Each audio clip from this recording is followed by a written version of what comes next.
Hey guys, tonight we begin with a story that tests the strength of love against the weight of tradition and pride.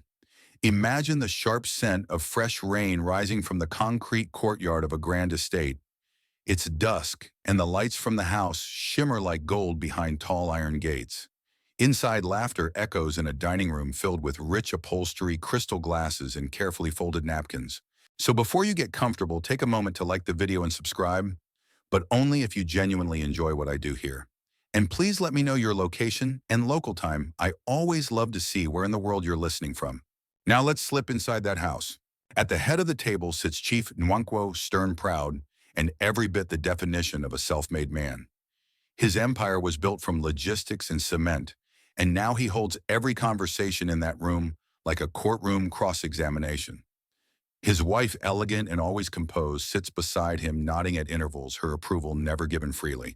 And there she is, Adasa, the youngest daughter, 24. Soft-spoken, strong-willed. Her university degree just framed her heart quietly full, but her smile tonight is tight, unsure, because she knows what she's about to say won't land softly in this room. After the last course is cleared, she speaks. "I want to talk to you about someone." Her father raises an eyebrow. "His name is Chika." The room stills. One of her older brothers smirks. Her mother shifts slightly. Her father says nothing. "He's kind," she continues. "He works hard. He's an engineer, certified but not yet fully employed. He's building something. Slowly." Chief Nwankwo leans back. "How slowly?" Edis meets his eyes. He doesn't come from wealth, but he has character. And there it is, the offense.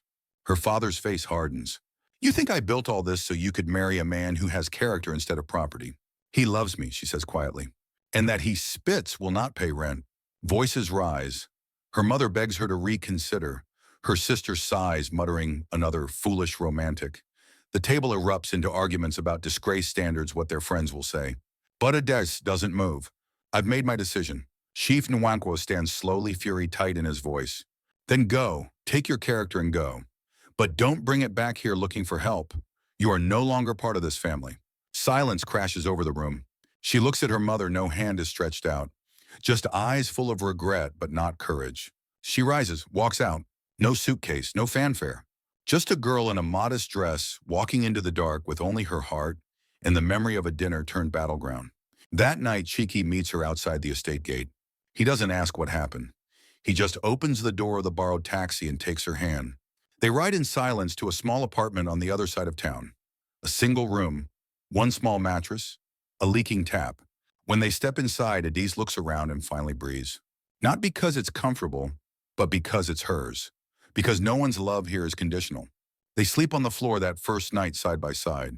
She cries quietly, not because she regrets leaving, but because love, real love, isn't glamorous when it begins with loss. The mornings in their new life come early and without luxury. There's no alarm clock, just the loud crow of a neighbor's rooster, the clang of metal pots from the downstairs compound kitchen, and the slow whir of a broken ceiling fan that spins just enough to remind them how hot it still is. Adais rises first always, not out of habit but necessity. There's water to fetch from the communal tap, which only runs between 6 stories and 7:15 a.m. on good days. She wraps her hair slips into worn slippers and joins the queue with a blue bucket. Sometimes the neighbors stare. She doesn't look like she belongs there. Her accent is softer, her words measured. But Adais keeps her eyes forward. She's not here to impress anyone. She's here to build a life.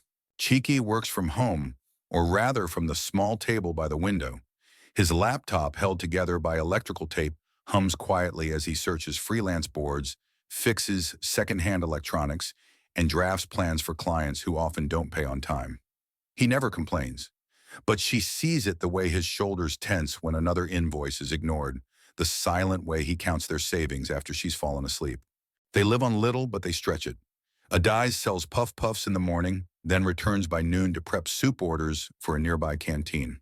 She learned quickly how to haggle in the market, how to fry with one eye on the flame and the other on the rain clouds. Sometimes when she thinks too long about her old life, the plush beds, the hot water, the way she never had to check her account before buying fruit, she feels a sharp stab in her chest. But then Cheek touches her back as he passes, or she hears his laugh echo down the corridor, and she remembers. She chose this, not the struggle but the love that came with it. They find joy in small things. An umbrella that doesn't leak, a neighbor who gives them leftover jollof, a single client who finally pays without argument. Adiz starts keeping a gratitude notebook, 3 things a day. Some days it's hard, but she does it anyway. Then one Sunday morning, everything shifts. It rains. Not a drizzle, but a full sky-falling downpour that turns the street into a river and keeps everyone indoors. With puff-puff sails rained out, Adiz sits on their mattress watching the water trace cracks on the wall. She turns to Cheek and says, "What if I start a food delivery, but local affordable, not jollof for Instagram, just good food, home food?" Cheeky looks at her. "You'd cook everything." "At first, then we grow." He nods. "We'll need a name." They stay up late scribbling ideas on scrap paper. They land on something simple, Ona's Kitchen, short for her full name, Adesi Nwanika. The next day, she borrows N5,000 from a friend who trusts her and prints flyers. They tape them on poles, slide them under doors, post them in WhatsApp groups. Orders come in slow, but they come. The first week, 2 customers. The second, 4. By the end of the month, she's cooking for 10 people a day, and Cheeky delivers the orders on a borrowed bike. They fall asleep, exhausted hands smelling of onions and pepper feet blistered from standing, but they sleep smiling. They're not rich, they're not stable, but they're building together. And Adiz, once the girl in silk who had everything, is now the woman in an apron, wrist deep in dough, building her own empire from flour and grit. She writes in her gratitude notebook that night, "Today I heard someone say, 'That's Ona's food.' That means I'm becoming real." And oh, she is. More real than she ever was in her father's mansion. More seen than she ever was at their long polished table. The morning starts with the hiss of hot oil and the scent of ginger and garlic dancing in the steam.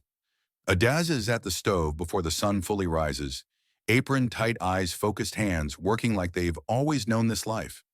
Ona's Kitchen is still run from their small single-room apartment, but now the walls know the rhythm of her cooking, the stories her spices tell, the dreams simmering in each pot. Cheek slips in beside her, already dressed for the day, ready to deliver. His deliveries have become more than just a convenience, they're an experience.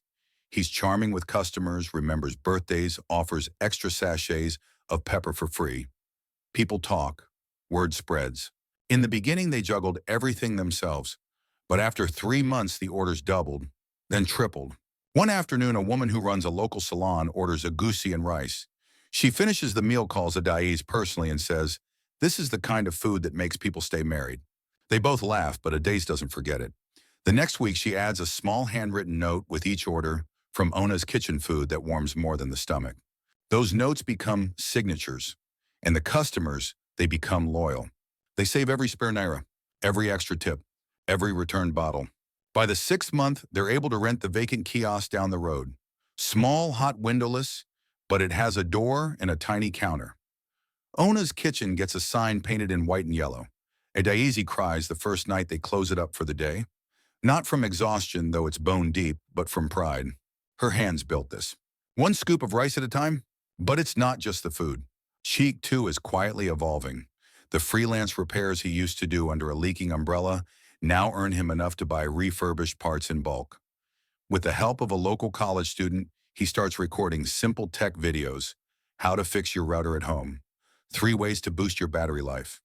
The videos get picked up by a small platform, then another. Then suddenly there's a message from a tech training institute in Abuja.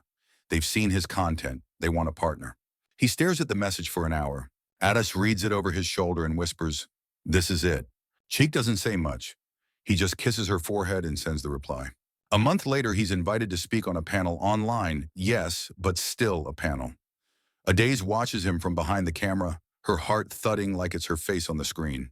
When it ends, she grabs his face and says, "I am so proud of you." He says nothing, but his eyes glisten. Later that night, lying in their room, the windows open to let the breeze in, Adiz says softly, "Do you ever miss more?" Cheeky turns to her. "More what? What, Kanu?" "More comfort, ease, safety." He pauses. "I don't miss comfort. I miss sleep," he says, chuckling. "But ease never made me feel like this. Like what? Like I'm building something real, something no one can take away." She nods, curling into him. Their lives are still far from glamorous. They count change before entering the market. They walk when they'd rather take a kiki, but their names, Adiz and Cheeky, now carry weight in their community. The landlord greets them differently. The street kids help sweep in front of the shop without being asked. People nod with respect. And then it happens. The call. An international NGO working in grassroots food enterprise has been tracking local micro-businesses doing well with community impact. Someone recommended Ona's Kitchen. They want a days to present at a local forum for young female entrepreneurs. At first, she thinks it's a prank. She almost deletes the email. But Chike, always her mirror, tells her, they're not doing you a favor. They're finally seeing what I've always seen. She agrees, nervously, but she agrees. She buys a new blouse, secondhand but beautiful. The day of the forum, she stands behind a microphone, her name boldly printed on the program Adesi Nwanika, founder Ona's Kitchen. Her voice shakes in the beginning, but by the end, it soars. She tells them about sleeping on the floor, about cooking with rainwater when the tap went dry, about frying a kara in batches because they couldn't afford 2 burners. She talks about her mother's silence, her father's dismissal, the pain, the perseverance. The applause comes slow, but it builds. After the event, people approach her. Young women, journalists, even a local government rep who asks if she'd consider helping launch a food training program for underprivileged girls. Adais doesn't cry this time. She smiles. And somewhere across town, in a polished house with chandeliers and art on the walls, her name is about to be spoken again. But this time not with disappointment. This time with disbelief. Because the daughter they disowned is making headlines. Her mother sees the photo first. It's a grainy newspaper clipping folded into the society pages, tucked between coverage of an oil tycoon's birthday and a Lagos fashion event. The title reads, Young Entrepreneur Turns Street Food into Community Powerhouse. The photo shows Adais standing proud, mic in hand, name printed on the banner behind her. At first, her mother doesn't react. She reads it twice, then a third time. Her fingers tremble just slightly as she traces her daughter's name. She calls her husband into the living room and hands him the paper without a word. Chief Nwankwo reads it once, snorts, and tosses it aside. She's selling rice and stew. What's next? A Nobel Prize. But the way his eyes linger on the paper after tells a different story. He doesn't say it aloud, but the news rattles him. Because it wasn't just that Adais succeeded. It's that she did it without them. Days later, the whispers start. Old family friends mention seeing her online. Someone from the Country Women's Guild sends a message, your Adais has done well. You must be proud. He doesn't respond. But late that night, when the house is quiet, he searches her name on his phone. And what he finds silences him. A growing social media presence for Ona's Kitchen. A YouTube video of her forum talk with over 80,000 views. Testimonials from women in her community who've started their own food stalls under her mentorship. Photos of her and Chiki smiling, happy, proud at the front of their humble but clean storefront, now expanded with 2 staff members in branded packaging. He closes the browser. And for the first time, he feels something he's never associated with his daughter. Respect. At the same time, Adais doesn't know her father has seen the article. She doesn't know he watched the video 3 times. She's busy. The food training program for girls is launching. She's helping coordinate a microloan scheme for women who can't access banks. Every week, another story surfaces. Someone, she's helped someone, she's hired someone who believed in themselves again because she believed first. And then, like the slow closing of a trap door, her parents' empire begins to crack. Her father's logistics firm, once unstoppable, stumbles after a port scandal. A longtime client pulls out. Investors grow wary. Her brother, who was supposed to take over, is caught siphoning money. The house that once shimmered like a kingdom begins to dim. And the silence at dinner returns, but this time it isn't Adai's presence that causes it. It's her absence. Her mother brings it up quietly one night. She's doing well. Maybe we were too harsh. Chief Nwankwo doesn't reply. 2 weeks later, the company is in full crisis. Another investment fails. A lawsuit looms. The bank account that once held millions is now barely holding 6 figures. And in the middle of that collapse, Chief Nwankwo swallows his pride and makes the call. It's a quiet Saturday morning. The air smells of pepper and wood smoke. Adais is helping a new staff member fold flyers when her phone rings. Unknown number. She picks up cautiously. There's silence. Then a voice she hasn't heard in years. Adais. She freezes. Papa Katimasun. He clears his throat. I need to speak with you, in person. There's a pause. You can come to the house. Her jaw tightens. No, she replies evenly. If you want to speak, you can come here. Silence again. Then unbelievably, he says, all right. Text me the address. She hangs up, stares at the phone. Chiki walks in. Everything okay? My father's coming here.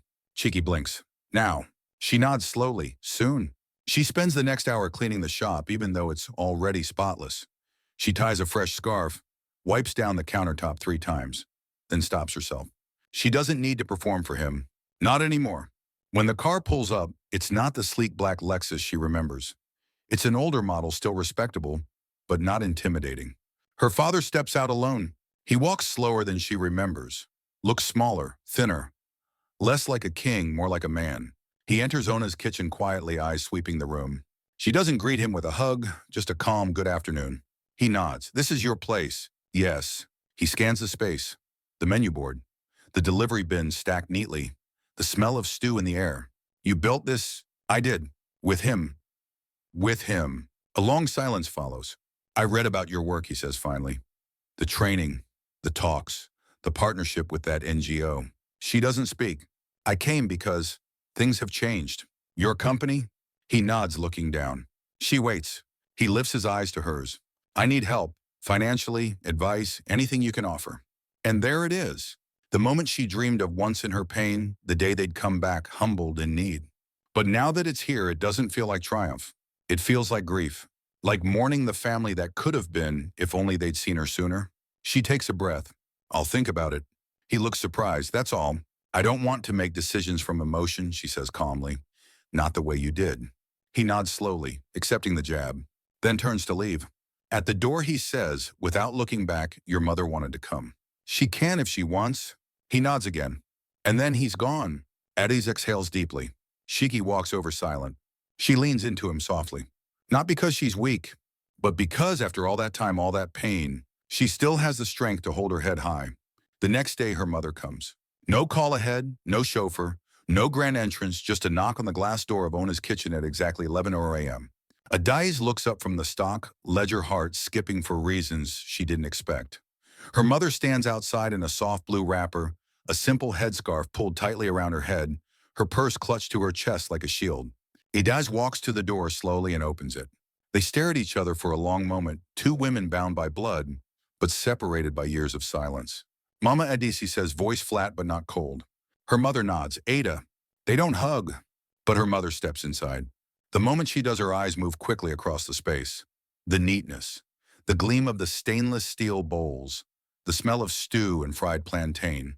The sound of a knife hitting the cutting board behind the counter. All of it registers. This is yours, she says finally.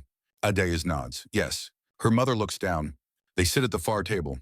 Adais pours water. Her mother takes it with both hands, murmurs a quiet thank you. I saw your speech online, her mother says. You look strong. Adais doesn't respond. I wanted to come that night, she continues. Your father said no. You could have come anyway. Her mother nods slowly. I know. And with that, the dam begins to crack. I wanted to call so many times, to say sorry, to ask if you were eating, if you were safe. But your father and pride. I was ashamed. Ashamed of what we did, of what I didn't do. Adisi's throat tightens, but her face remains still. You let him throw me out like I was a stranger. Tears prick her mother's eyes. I know. Adis looks down. Her hands curl around the edge of the table. I begged him in private, cried behind closed doors, but I should have stood up in front of him. I should have said no. I failed you. Her voice cracks. And suddenly she's no longer the perfectly dressed woman who used to glide through halls. She's a mother bear shaking broken. Adais says nothing for a long time. Then finally it hurt. I know. It still does. I understand. I built all of this because I had no choice. But every day I imagine you showing up. Just once. Just to say, I believe in you. Her mother wipes her cheeks trembling. I do now, more than I've ever believed in anyone. They sit in that moment, in the heavy pause between truth and forgiveness. Then her mother pulls a small envelope from her purse and slides it across the table. What's this, Adais asks. Her mother swallows. Documents, deeds. The land your father was keeping for your dowry. He says, it's yours now, if you want it. Adais stares at the envelope. This was once dangled over her head like a prize to be won by a more suitable marriage. And now, now it's an offering, a peace treaty. I don't need land, she says. But it's yours, her mother insists. You earned it in a way none of us ever could. Eddie's eyes soften. I won't build a house with revenge. Her mother flinches, but then nods. What will you do? Edis considers. Maybe turn it into a training center. For women like me, girls who are kicked out, cast aside, let them build something stronger than apology. Her mother lets out a shaky breath, half sadness, half awe. You've become more than I could ever dream. Noah Dies says softly, I became what you never let me show you. Silence settles again. But this time it's not bitter. It's heavy, necessary, healing. Before her mother leaves, she walks behind the counter where the assistant chef is plating orders. She studies the menu, then points at the agouti and pounded yam. I'll have this, she says, to take home. Adais raises an eyebrow. Her mother looks back. I want to know what success tastes like. They both smile. A small one, but it's real. And as she leaves with the hot package in hand, Adis watches her go with something unexpected in her chest, not triumph, not pity, just peace. Later that night, she tells Cheeky everything. The apology, the envelope, the land. He listens, then asks, what now? Adais smiles and leans into him. Now I feed more people. I teach more girls. And I make sure no woman ever has to choose between love and dignity again. He kisses her forehead. You already are. She sleeps that night not with fire in her chest, but with calm in her bones. Because forgiveness doesn't mean forgetting. It means choosing something stronger than pain. And she has chosen. The next few weeks feel like a quiet shift in gravity. Her parents don't return immediately. They don't try to sweep their mistakes under the rug. There are no grand gestures, no public acknowledgments of failure. But they begin to call. First her mother, then her father, both carefully, cautiously. Not as parents demanding status, but as people learning to re-enter a life that has moved on without them. Adais keeps her boundaries firm. She doesn't answer every message. She doesn't allow them to drop by unannounced. She doesn't share every detail of her plans, but she does allow them to see the life she's built. She invites them to her new training center groundbreaking ceremony. It's held on the very land her father once swore he'd only give to a man who could measure up. Now it belongs to her, and on it will rise Ona's House, a women's resource hub, offering food training, financial literacy shelter for displaced girls and counseling. The event is modest, white plastic chairs, tense drums of Zobo and Puff Puff on trays. Local women arrive in colorful wrappers, eyes bright. Her mentees show up in matching t-shirts. Cheek speaks first, then the community rep, and finally Adais steps up. She looks into the crowd. And there on the edge of the fourth row sit her parents. Her mother eyes wet again, her father stone-faced, but his arms are crossed loosely, not tightly. That means something. Adais smiles. She begins her speech not with statistics or gratitude, but with a story. A few years ago, she says, I was told love wouldn't feed me. That character could not be currency. But here I stand, built by both. I left with nothing and returned with purpose. There's a pause. My family didn't choose this path for me, but I chose it anyway. And I thank God I did. Because from that choice, this place will rise. Ona's House will be the home I once needed. For every girl who's told she isn't enough, this is for you. Applause rises like a wave. After the event, Adais walks through the crowd hugging old classmates, greeting local elders, posing for pictures with a small team of women she's mentored. And then she turns and sees her father standing just a few feet away, alone. He walks over. Your mother says the food delivery still runs. It does, Adais replies gently. I'd like to place a standing order, weekly, for my staff. She watches him. This is his way. Pride never lets him apologize in full, but service that he understands. All right, she says. We'll send the form. He nods. A beat. You've done well. She raises an eyebrow. I mean it, he adds. I know, she replies. He looks around the lot where kids are helping set up chairs for the training center. This will change lives. That's the goal. He nods again, quieter this time. I thought giving you the land was enough, he says. It wasn't, she replies. But showing up today was a start. He presses his lips together. Thank you for letting us come. I didn't let you come, she says, not unkindly. You chose to. And that is the difference. He walks away slowly, folding a program pamphlet in his hand like a nervous schoolboy. Sheik appears beside her holding 2 bottles of malt. You all right, he asks. She nods. I think this is what healing feels like. Later that evening, when the tents are packed up and the compound is quiet, a desk sits on the floor with a stack of envelopes, donations, notes, pledges. Her mentees are sweeping, laughing, making plans for tomorrow. She picks up a note slipped into the gift box. It reads, I was one of the girls you spoke for. I thought I had no future, but now I think I might become someone like you. Thank you. Adise closes her eyes. The work is only just beginning, But tonight she allows herself to rest in the truth that she is no longer trying to prove anything. Not to her father, not to her past, not even to herself. She has become the kind of woman who doesn't just survive rejection, she repurposes it into something no one can take away. Months roll into a new season, and Ona's house begins to breathe with its own rhythm. The building isn't finished yet, paint still needs to dry, walls echo more than they should, and the signboard is only a banner tied with rope, but the heart of it is alive. Every week women come, some barefoot, some carrying babies, all of them carrying stories, each one more fragile than the last. Adais listens to them all. There's Kioma, who fled her uncle's house after years of silence and scars. Halima, who left a child marriage and now dreams of baking. Nkechi, who never finished school but knows how to feed 50 mouths with a single bag of rice. They call Adais Antiona a name of endearment, of reverence, of familiarity. She doesn't correct them. She wears it with pride. Each woman who walks through her doors is met with dignity. No judgments, no questions about qualifications. Just a warm bowl of soup, a notebook, and a lesson. The curriculum isn't fancy: how to manage a small budget, how to cost a meal, how to market without Instagram, but it's exactly what they need. One afternoon, as Adaz teaches about customer service, a quiet voice interrupts from the back. "Auntie, did you ever hate them?" The room goes still. She knows what the girl is asking. Your family, the ones who threw you out, the ones who only came back when they needed something. Adais pauses, then speaks softly. "I didn't hate them. I hated how they made me feel." She looks around the room. "But I learned something. Hate is heavy. It poisons the food you cook. It clouds your voice. I didn't have space for that weight. I needed all my energy to build." They nod silent. Then one claps. Then another. Soon the whole room is clapping, not for drama, not for sympathy, but for understanding. For the kind of strength that doesn't shout but shows up anyway. That night, Sheik sits beside her on the mattress they now keep in the small office at Ona's house. Their home slowly transitioning into a proper flat above the shop. "You gave them something today," he says. "They gave it right back," she replies. She rests her head on his shoulder. But peace is never still for long. 3 days later, she receives another call. Not from her parents. This time it's her eldest brother, Obiora. They haven't spoken in years. "Hello, Amaka." He still uses her childhood name. "Yes, sir. Dosane Yasuwun." "I didn't know who else to call."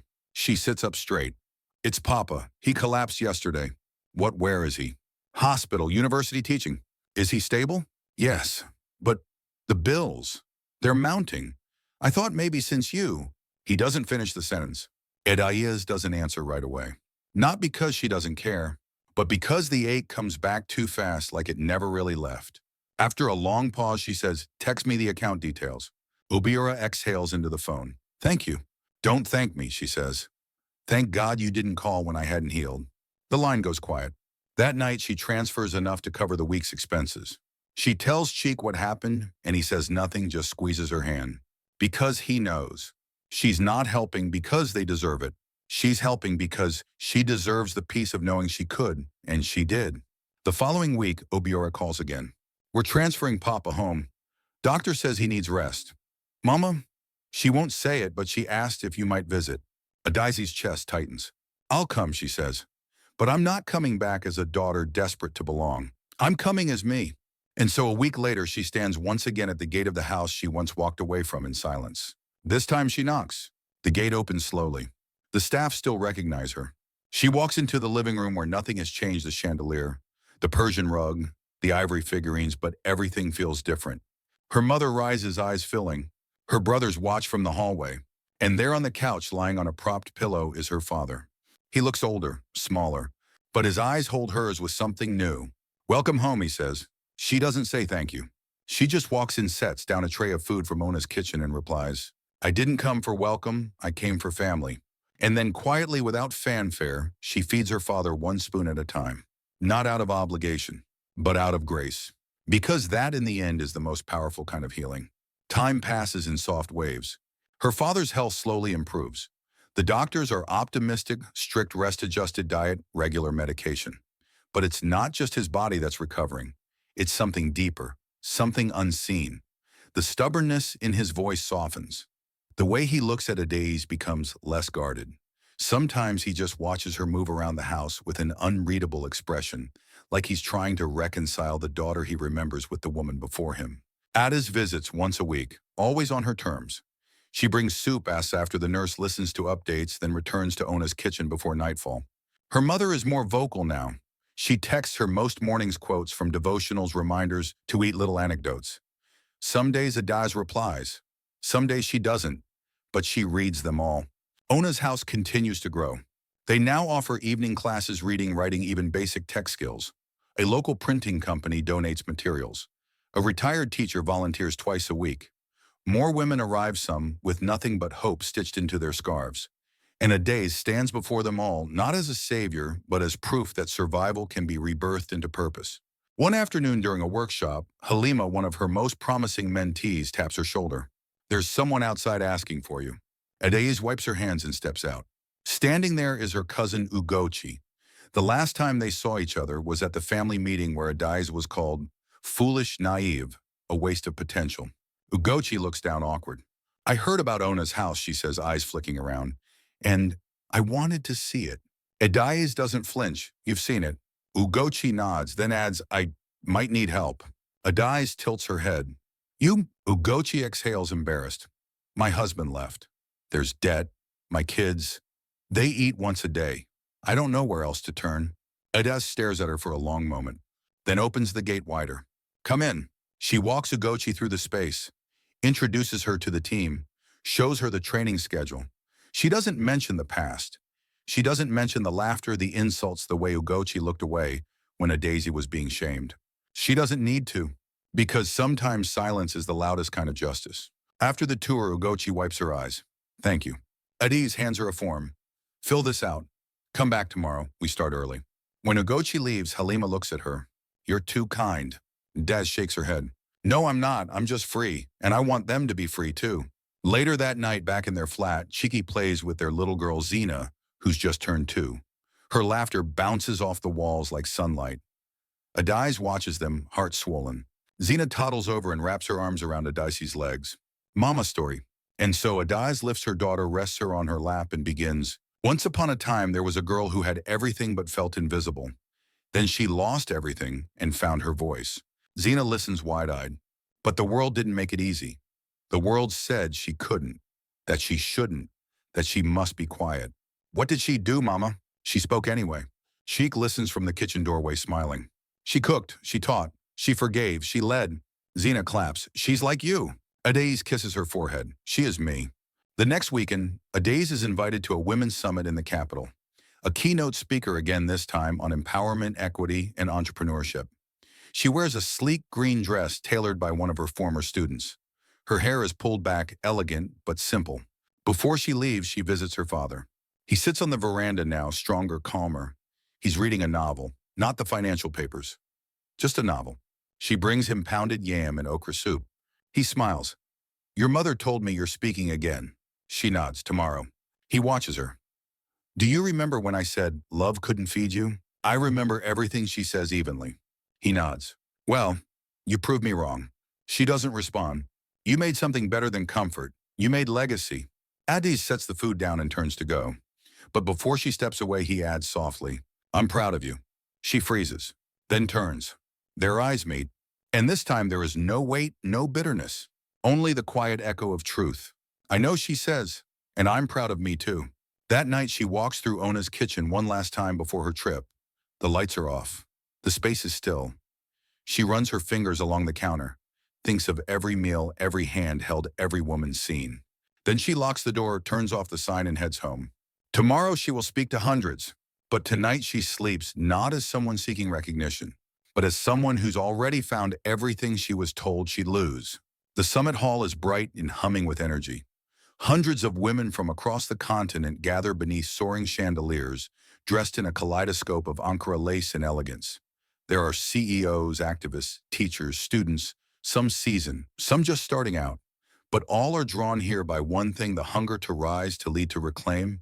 Adaz sits backstage in a modest corner, her notes folded neatly on her lap. She breathes steadily. She's spoken before, but this time feels different. Not because of the size of the audience, but because of who she has become. A coordinator waves her forward. She steps out. The spotlight warms her skin. The applause swells as her name is called. "Please welcome our keynote speaker, the founder of Ona's Kitchen and Ona's House, Mrs. Adasan Wanakachiki. She stands behind the lectern and begins. Years ago, I was told I didn't belong in a room like this, that my worth depended on who I married, that love without wealth was a failure, that poverty made me invisible. They were wrong. I lost everything my family thought defined me, money, comfort, status. But in that loss, I found something far more powerful. I found me. She tells them the truth, not the polished version, but the raw one, about fetching water barefoot, about selling puff puff with tears in her eyes, about the silence between her and the people who once loved her most, and how she rose anyway, how she cooked her way into her purpose, how she opened a house for women to rest, to rebuild, to reclaim their power. She ends with this. Never let anyone tell you that starting small means dreaming small. The world will try to box you in. Let them. Then outgrow that box so fully that they no longer recognize the shape of your power. You don't have to wait for an invitation to matter. You already do. The room erupts. Standing ovation. Adai's bows slightly. She doesn't linger. She walks off the stage, down the side steps and into the corridor where the air is cooler, freer. Her phone buzzes. A picture message from Cheek Zena, wearing her little apron, holding a spoon twice her size, standing proudly in front of their kitchen sink. The caption reads, Chef in Training. Adai's smile so wide it aches. Back in town, life continues with steady grace. Ona's house expands to include a small health clinic. Adai's hires a counselor. She creates a second chance grant for women needing seed money to launch small businesses. She no longer tracks her impact in followers or likes, but in the names of women who pass through her doors and don't leave the same. Ugochi starts a catering outfit. Kiyoma teaches sewing to other survivors. Halima bakes for 3 schools and now employs 2 assistants. One by one, they become pillars. Adai's parents now quiet or visit occasionally, not as royalty, but as guests. Her father still doesn't say much in crowds, but every time he visits, he brings along a younger relative to see something important. And when he leaves, he always says the same thing. Tell Cheeky I said hello. That alone is a miracle.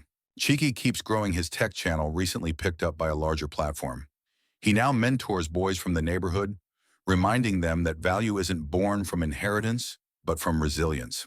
And Adaizi, she continues to write in her gratitude journal. Not every day, but often. Some recent entries. Zena said she wants to be a helper like Mama. Ugochi laughed today, a full laugh. First time I've heard it. I wore my old graduation dress to an event. Still fits, still me. Years ago, she left a mansion with nothing but a heart full of love and hope. Now she lives in a modest flat above a kitchen that feeds hundreds. She walks freely through markets that once judged her. She opens doors for women who were once shut out. She loves a man who believed in her when no one else did. And when she looks in the mirror, she no longer sees the girl disowned. She sees the woman who chose herself. And from that choice built a life no one could ever take away. So now the night grows quieter. The pots have been washed, the floors swept. The little girl is tucked beneath her blanket, soft breasts rising and falling. The lights in Ona's kitchen have been turned off, but the scent of soup still lingers, rich, warm, comforting. Outside, the street hums low. A generator sputters. A baby cries in the distance. But here in this stillness, everything feels right. You breathe slower now, don't you? Not because the story's over, but because the heartbeat beneath it has softened. The fire has calmed into embers. The pain into memory. The journey into purpose. Adaizi's story is not just hers. It belongs to every woman who dared to walk away from what was expected and instead built what was true. It belongs to every person who has ever been cast out, laughed at, or underestimated, only to rise stronger, not in revenge, but in grace. Tonight, let that be your reminder, that your beginning does not define your ending, that love built in truth can outlast any castle built in pride, that sometimes walking away is not giving up, it's finally walking toward yourself. So rest now. Let your dreams carry you gently. And when morning comes, may you rise like a day did not needing applause, but full of quiet, unshakable power.